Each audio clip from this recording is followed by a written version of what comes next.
When I first saw Ylands, I was impressed by what looked like the scope of what it was looking to pull off.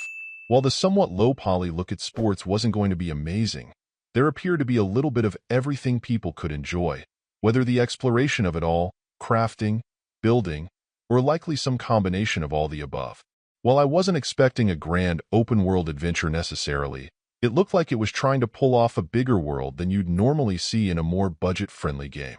The good news, I suppose, is that elements of that vision are present in the gameplay, and if you can be patient and understanding, it can be quite enjoyable.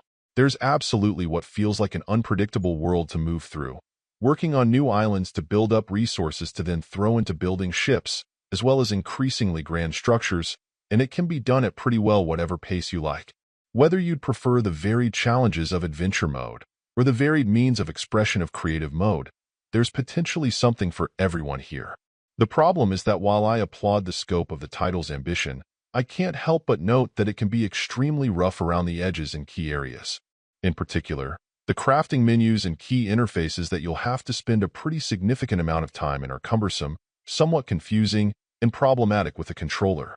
I'd imagine on a PC they may be more functional, but while I acknowledge the game has a load of different distinct things to craft or pursue that span a wide array of types, it's just a lot. Difficulties in differentiating resources by color or their general appearance I also found troublesome, adding to some frustrations.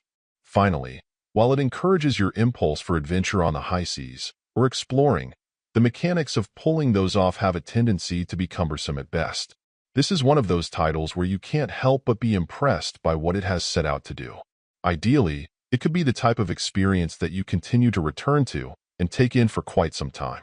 In execution, though, it simply doesn't hold up well enough to make a strong case for itself among the competition that may tackle its gameplay and objectives differently, but are simply more polished at the end of the day.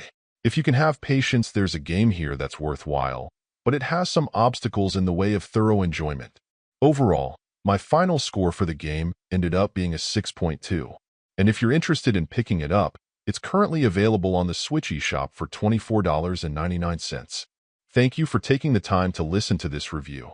And if you'd like more information or ideas of indie games worth checking out on Switch, be sure to click on the link provided in the description. Until next time.